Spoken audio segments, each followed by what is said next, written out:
بسم اللہ الرحمن الرحیم۔ قسط نمبر 926، سوال 291۔ تبلیغ اور دعوت کی ترتیب مشروع ہے یا ہماری اپنی بنائی ہوئی غیر مشروع ترتیب ہے؟ اس قسط کو محفوظ کر لے، بڑی اہم قسط ہے۔ دعوتی کام اور اس کا اسلوب۔ الحمدللہ وحدہ والصلاة والسلام علی من لا نبی بعدہ، اما بعد۔ سوال نمبر 291۔ تبلیغی کام کی ترتیب مشروع ہے یا غیر مشروع؟ جواب: اس بات پر کلام کرنے سے پہلے ہمیں بہت ہی ضروری ہے کہ ہم سیرت نبوی صلی اللہ علیہ وسلم کو سمجھیں۔ سیرت کا سب سے پہلا باب حضور صلی اللہ علیہ وسلم پر نازل ہونے والی وحی اور اس کے اقسام ہیں، اس لیے کہ اصل شریعت تو وحی الہی ہے، اور وحی کی عمومی حیثیت کے تحت قرآن مجید کو وحی مانا جاتا ہے، اور جو باتیں قرآن مجید میں موجود ہوں صرف وہی وحی الہی کہلاتی ہے۔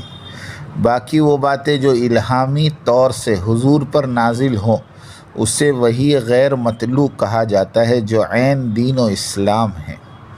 حضرت حسن بصری رحمۃ اللہ علیہ راوی ہیں، کہتے ہیں کہ مجلس میں ایک شخص نے کہا، قرآن کے علاوہ کوئی اور چیز بیان نہ کی جائے۔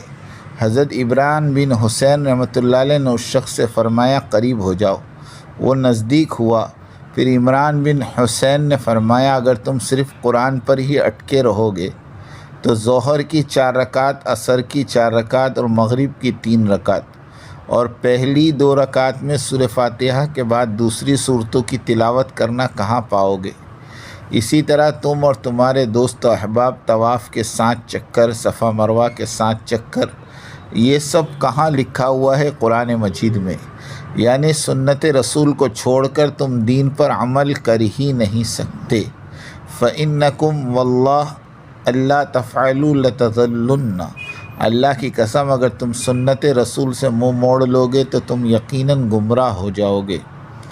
حضرت حسان ابن عطیہ رضی اللہ تعالیٰ عنہ فرماتے ہیں کہ جبرائیل سنتیں لے کر حضور پر ایسے نازل ہوتے تھے جس طرح قرآن مجید لے کر نازل ہوتے تھے۔ اس باب میں 9 روایتیں موجود ہیں، لیکن طوالت کی وجہ سے 3 روایتوں پر اکتفا کرتا ہوں۔ خلاصہ کلام یہ کہ دین کے کسی بھی حکم پر قرآن مجید کی طرح سنت رسول اللہ کو بھی سامنے رکھنا ہوگا، تب ہی تو مکمل دین تک رسائی ہوگی۔ فتنہ منکرین حدیث، اسی لیے گمراہ بے رہروی کا شکار ہے کہ یہ فرقہ رسول اللہ صلی اللہ علیہ وسلم کی رہنمائی یعنی حدیث اور سنت کے بغیر دین پر چلنے کی ناکام کوشش میں لگا ہوا ہے۔ اس فرقے ضالہ کی پہچان یہی ہے کہ وہ ہر بات کی دلیل قرآن میں تلاش کرتا ہے، اگر دلیل نہ ملی تو شور مچاتا ہے۔ تبلیغ دین میں نبی کریم صلی اللہ علیہ وسلم کی اسوے کی اہمیت۔ رسول اللہ صلی اللہ علیہ وسلم انسانوں کے لیے زندگی گزارنے کا بہترین نمونہ ہے۔ زندگی کے ہر شعبے میں آپ کی زندگی کا عملی نمونہ موجود ہے، اور مسلمانوں کو حکم دیا گیا ہے کہ وہ اسی نمونے کے مطابق اپنا نظام زندگی استوار کریں۔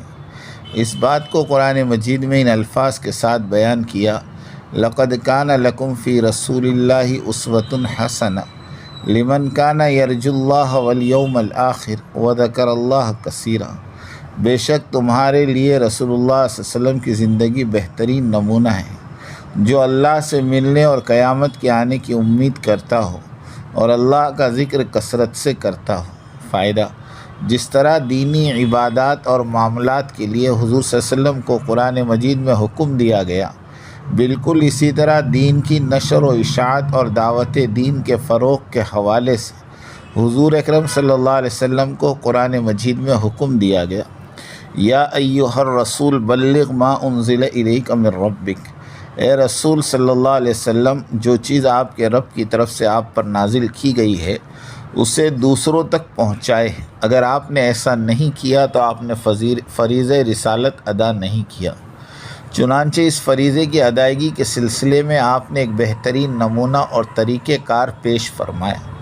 آپ صلی اللہ علیہ وسلم کی دعوت کا بنیادی منشور قرآن تھا، اور اس کی عملی تصویر اپنا کردار تھا۔ آپ صلی اللہ علیہ وسلم کے فرائض نبوت کے حوالے سے قرآن مجید میں ارشاد فرمائے گئے۔ لقد من اللہ علی المؤمنین اذ بعث فیہم رسولا من انفسہم یتلو علیہم آیاتہ ویزکیہم ویعلمہم الکتاب والحکمہ۔ یقیناً اللہ نے مومنین پر احسان فرمایا کہ ان میں ایک رسول انہی میں سے بھیجا جو ان پر قرآن کی آیات تلاوت کرتا ہے، ان نفوس کا تزکیہ کرتا، انہیں کتاب کی تعلیم دیتا اور انہیں حکمت سکھاتا ہے۔ چنانچہ ضروری تھا کہ آپ صلی اللہ علیہ وسلم انسانی نفسیات کے بنیادی اصولوں کو بھی پیش نظر رکھیں، مختلف اوقات اور کیفیات میں انسانی طرز عمل کو بھی ملحوظ رکھیں، انسانوں کے انداز فکر اور بعض اسباب کے تحت اس میں پیدا ہونے والی کجی اور کمزوری کا آپ صلی اللہ علیہ وسلم کو علم بھی ہو تاکہ دعوت دین پیش کرتے ہوئے انسانیت کے بنیادی حقوق کو پیش نظر رکھا جائے۔ حضور صلی اللہ علیہ وسلم کا پیغام جس طرح اللہ تعالیٰ کی جانب سے وحی کی صورت میں نازل ہوا تھا، اسی طرح اس کے فروغ و اشاعت کا طریقہ کار بھی اللہ تعالیٰ ہی کی جانب سے بتایا جاتا رہا۔ چنانچہ اس سلسلے میں قرآن مجید کی بہت سی آیات سے اس بات کی تائید ہے کہ حضور کا طریقہ تبلیغ بھی الہامی تھا۔ مثلاً ابتدائی مرحلے میں فرمایا قم فانذر وربک فکبر، اس سے اگلے مرحلے میں فرمایا وانذر عشیرتک الاقربین واخفض جناحک لمن اتبعک من المؤمنین فإن عصوک فقل انی بریء مما تعملون، اور اپنے قریب کے رشتہ داروں کو اللہ تعالیٰ سے ڈرائے اور جو مومن آپ کی اتباع کرتے ہیں ان کے ساتھ متواضع رویہ اختیار کریں، اور لوگ آپ کی نافرمانی کریں تو آپ ان سے کہہ دیں کہ میں تمہارے اعمال سے بری الذمہ ہوں۔ تبلیغ دین کے بنیادی اصول قرآن کی روشنی میں سورہ نحل میں فرمایا ادعو الی سبیل ربک بالحکمہ، آپ انہیں اپنے رب کی طرف بلائیے حکمت، عمدہ نصیحت اور احسن طریقے سے بحث اور تمہیز کے ذریعے۔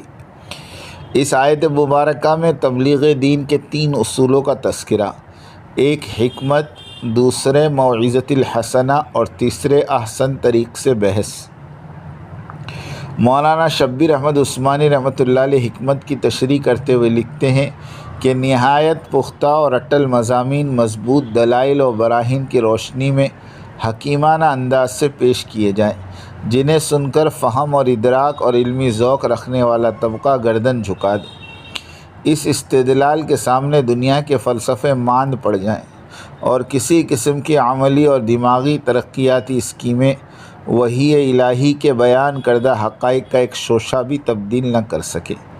مولانا مودودی رحمۃ اللہ علیہ اس لفظ کی تشریح بیان کرتے ہیں کہ دانائی کے ساتھ مخاطب کی ذہنیت، استعداد اور حالات کو سمجھ کر موقع محل کی مناسبت سے بات کی جائے، ہر قسم کے لوگوں کو ایک ہی لاٹھی سے ہانکا نہ جائے، جس شخص یا گروہ سے سابقہ پیش آئے اس کے مرض کی تشخیص کی جائے یا پھر ایسے دلائل سے اس کا علاج کیا جائے جو اس کے دل و دماغ کی گہرائیوں سے اس کے مرض کی جڑ کو نکال پھینکے، نہایت سنجیدہ طریقے سے مخاطب کی ذہنیت کا لحاظ رکھتے ہوئے بات پیش کی جائے۔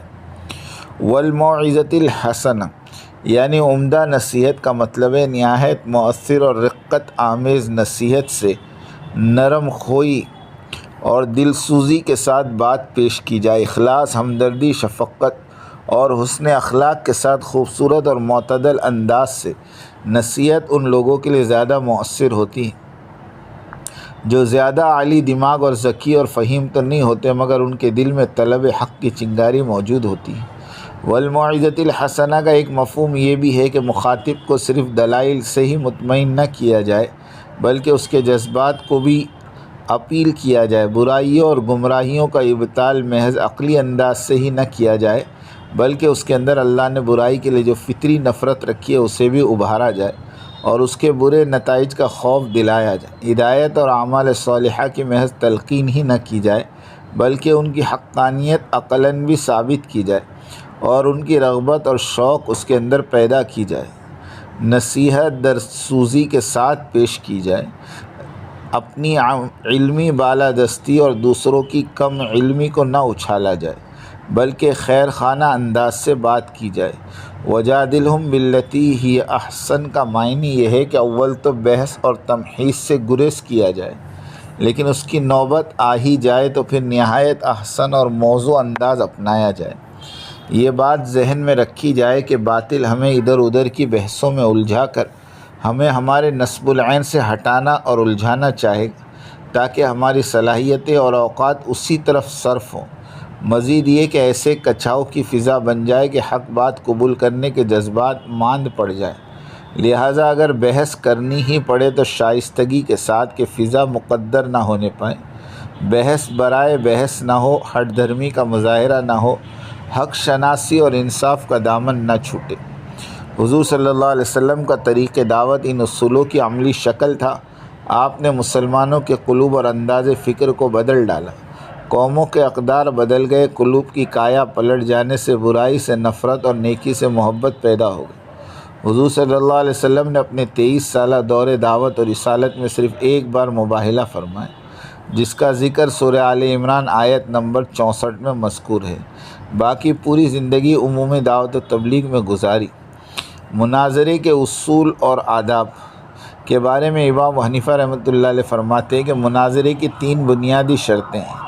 مناظرے کے طرفین ہدایت کے متلاشی ہوں، بات دلائل سے ثابت ہو جانے پر وہ بغیر کسی تاخیر کے اس بات کو قبول کر لے اور اپنے موقف کے باطل ہونے کا باضابطہ اعلان کریں۔